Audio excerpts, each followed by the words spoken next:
সালামু আলাইকুম রহমতুল্লাহ বরকাত। আমি doctor Omar Faruk, Chandraganj Paschim Bazar, Lakshmipur, Rahmatullah homeo hall. Patient Ayesha Siddika, বয়স 3 বছর রানিং। এসেছে cough, acute cough and worm অর্থাৎ ক্রিমি, দেন ইচিং ইন অ্যানাস, পাইপাতে চুলকানি, অ্যান্ড ইচিং ইন ভেজেইনা, তার প্রস্রাবের রাস্তায় চুলকানি, অ্যান্ড কোরাইজা, সর্দি। আজকে কত মাস ধরে? 2 মাস, আর একটু বেশি হবে, 3 মাস। তাহলে last seen 3 months.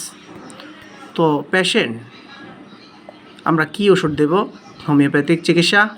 Treat the patient not the disease. হ্যানিম্যানের সে শাশ্বত, সে বাক্যটাই আমাদের জন্য অগ্রগামী। কি সেটা? Treat the patient not the disease. রোগ নয়, রোগীকে চিকিৎসা করো। রোগের পিছনে দৌড়াবে না। পৃথিবীতে হাজার হাজার রোগ আছে, কয়টা রোগের চিকিৎসা তোমরা করবে? কয়টা রোগের কয়টা মেডিসিন মাথায় রাখবে? সেটা সম্ভব কোনো মানুষের পক্ষে সম্ভব নয়। তো একটাই সূত্র আমাদের, treat the patient not the disease. রোগীকে দেখো, পর্যবেক্ষণ করো, রোগীর চলাফেরা, কথাবার্তা, তার আচার আচরণ এবং তার খাবার দাবার, তার ইচ্ছা অনিচ্ছা, তার মেজাজ, তার ঘুম, গোসল, পায়খানা, প্রস্রাব, এগুলো দেখেই ওষুধ নির্বাচন করলেই তোমার কাঙ্ক্ষিত লক্ষ্যে পৌঁছতে পারবে। তো আমার ডাক্তার বন্ধুরা, বিশেষ করে নবীন ডক্টররা, আমি একটি পেশেন্ট আপনাদের সামনে এখন দেখাতে যাচ্ছি। সে হলো আমাদের আয়শা। তাকে আমরা দেব ফসফরাস। কেন দেব ফসফরাস? ফসফরাস দেওয়ার মানে কি? আমি এখন লক্ষণগুলো বর্ণনা করব কেন ফসফরাস দেব। ফার্স্ট অফ অল লক্ষণ নিব তার কাছ থেকে। জেনারেল সিমটম চিলি, মেয়েটি শীত কাতর, অল্পতেই ঠান্ডা লাগে, আবার গরম কাতরও তাও রয়েছে। তো যেহেতু চিলি, অল্পতেই ঠান্ডা লাগে, তাই চিলি। দেন তার কাছ থেকে নেব aversion to sweet. General symptom aversion to sweet, সে মিষ্টি অত বেশি পছন্দ করে না। তো এবার নেব mental symptom, fear of thunder storm, ঝড়, বৃষ্টি, বাদল, বজ্রপাত, আকাশে যে বিজলি চমকায়, খুবই ভয় পায়। এই আয়শা নামের মেয়েটি, 3 বছর বয়স, তার খুবই ভয় পায়। অ্যান্ড তার একটি জেনারেল সিমটমের মধ্যে আটে রয়েছে ডিজায়ার ফর। কী খাইতে চায় সে? Highly season food and shower.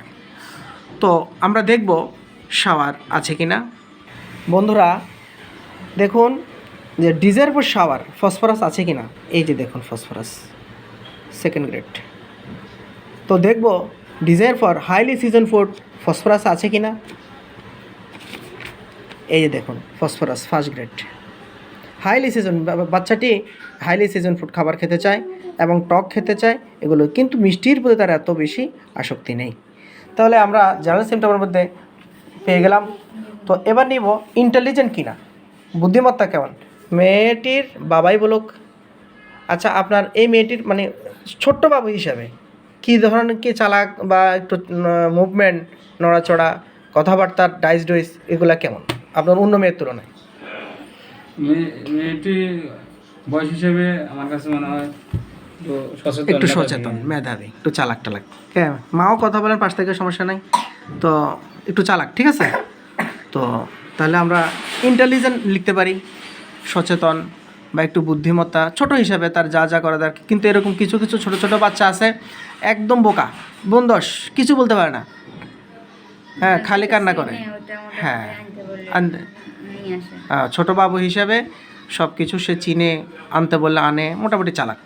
তাহলে ইন্টেলিজেন্ট অ্যান্ড সিম্প্যাথেটিক, একটু দয়াময় তার ভাই বোনদের জন্য, যতটুকু কেউ কিছু চাইলে সাথে সাথে দিয়ে দেয়। তাহলে ছোট্ট মনে ছোট্ট দয়া, ছোট্ট মায়া, আর ছোট্ট ব্রেন, ছোট্ট চাওয়া টাওয়া, সব কিছুই phosphorus. All symptoms are going favour of phosphorus. আমি যদি এখন তাকে অন্য ওষুধ দিই, কখনোই তার রোগ ভালো হবে না। তবে হিপাস সালফার এসেছিল, হিপাস সালফারের মধ্যেও অনেক কিছু, ডিজায়ার ফর শাওয়ার রয়েছে, desire for highly season food রয়েছে, সিসিভি রয়েছে, তারপরে ইরিটেবল অবস্টিনেট রয়েছে। কিন্তু আমি হিপাস সালফার দিতে পারলাম না। কেন? হিপাস সালফারের রোগীরা অত্যন্ত হিংসুক হয় এবং এত বেশি পরিমাণে শীতকাতর হয় যে ফ্যান চালাতে দূরের কথা, সেই ঘরের দরজা জানালা সব বন্ধ করে দিতে চায়, ঠান্ডা তার মোটেও সহ্য হয় না। এই লক্ষণটা এই বাচ্চার মাঝে নেই, তাই আমি তাকে হিপাস সালফার দিতে পারলাম না। আর হিপাস সালফার দিলে ভাষায় কিছু কাজ করতো, কিন্তু গোড়া মূল থেকে কাজ করতো না। এই মুহূর্তে ফসফরাস দিলে তার মূল থেকে কাজটা করে আসবে এবং বাচ্চাটি অতি দ্রুত সুস্থ হয়ে যাবে ইনশাআল্লাহ। তো তো বন্ধুরা, treat the patient not the disease, একটা কথা চিরজীবনের জন্য মনে রাখতে হবে। এই বাচ্চাটি যখন ভালো হয়ে যাবে তখন ফলো আপ আপনাদেরকে আমি দেখাবো ইনশাল্লাহ। Let's see result after 1 month.